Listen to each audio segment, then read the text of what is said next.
Se a sua empresa tiver um desses 3 critérios que eu vou colocar aqui, você tem um bom modelo de negócio, um modelo de negócio inquebrável, vamos falar. E todas essas 3 eu coloquei inteligência artificial para ajudar a gente. Então estou aqui com o meu material, com a minha escrita e vamos embora direto para o vídeo, como todos os outros vídeos aqui do canal. Fechou? Galera, seguinte, cliente de IA que vocês conseguirem implementar uma dessas 3, vocês vão ter um negócio inquebrável no aspecto de vai ser bem mais complexo o seu cliente conseguir sair de você e você conseguir realmente escalar e crescer para onde você tem vontade.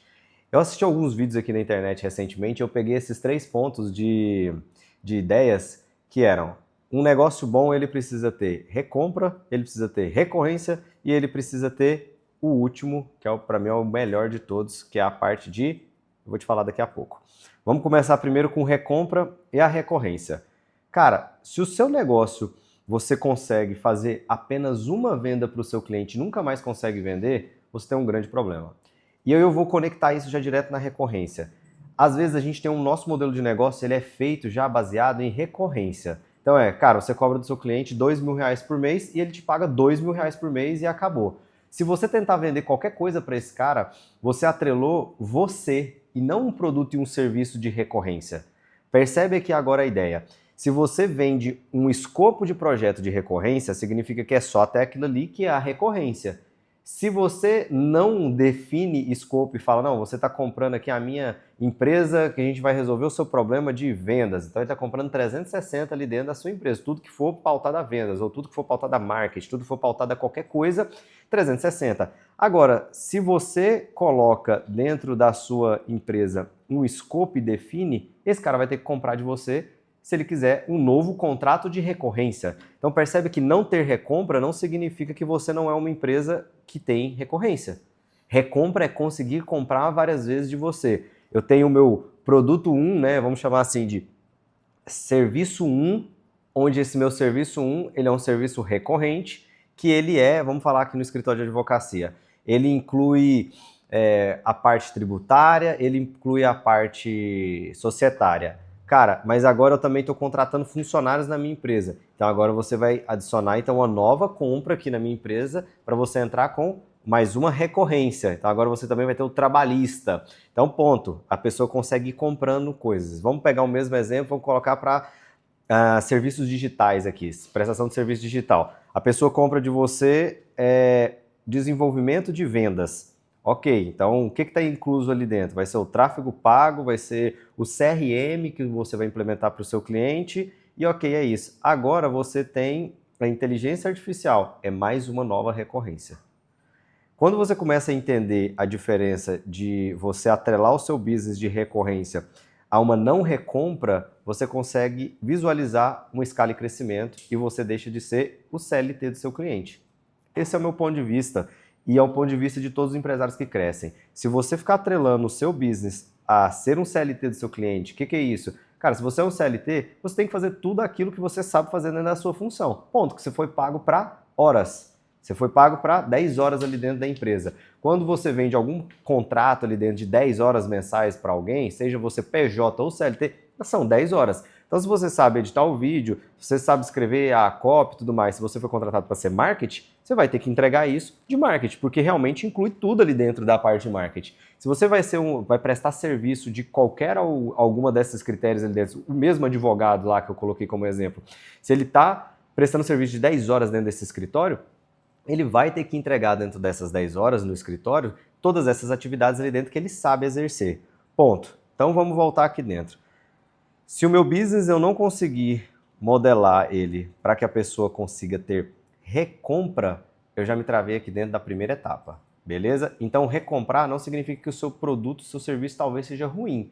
Mas aí agora vamos entrar nessas características, né? E se o seu produto as pessoas não recompram porque ele é ruim, aí sim você tem um grande problema ali dentro, que é a hora que você precisa redesenhar todo esse seu modelo, o que é que você está vendendo, senão não vai fazer sentido. Beleza? Então, primeira etapa de recompra. Você precisa pensar muito bem nisso e já define muito bem isso.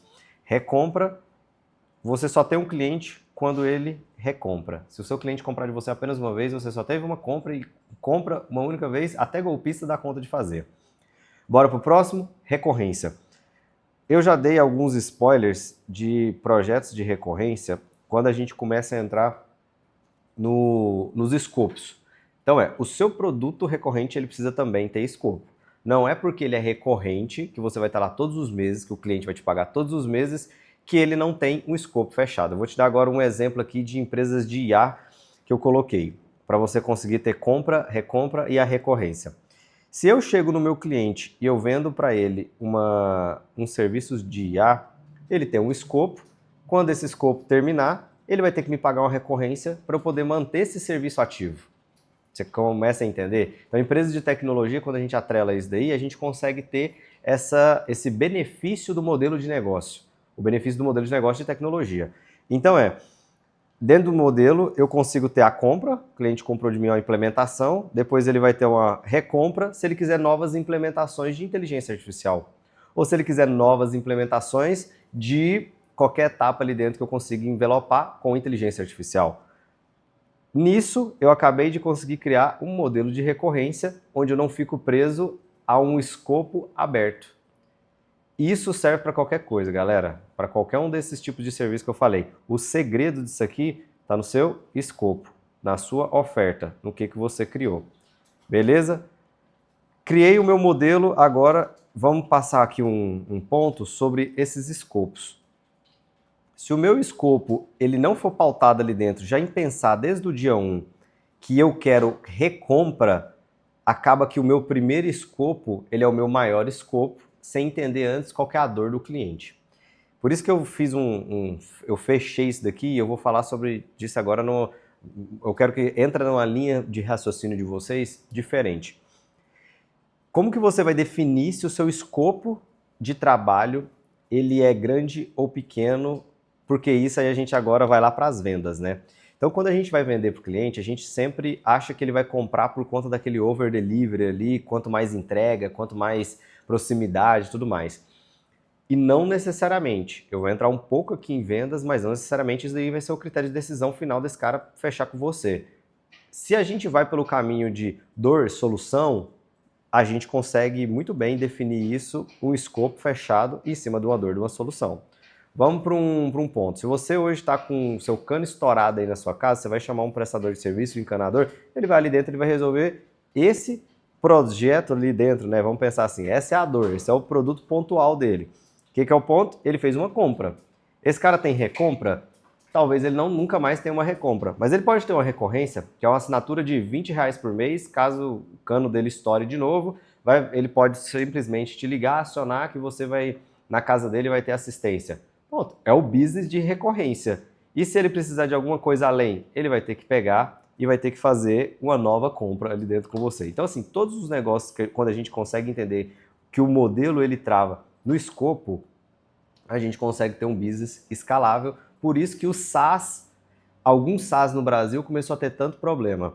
Se você tem SaaS por aí, talvez você vai concordar aqui junto comigo. A gente começou a desenvolver SaaS no Brasil lá em 2017, vamos falar assim, quando teve um boom, 16, 17, e as pessoas começaram a colocar tudo dentro do SaaS. Então o meu SaaS ele é um SaaS de marketing. Quando a gente viu o SaaS dele de marketing, tinha tudo de vendas. O SaaS dele de marketing ele já também tinha de vendas, CRM, ele tinha de pré-vendas, ele tinha de tudo. Então no final, ele não conseguia cobrar mais nada do cliente dele.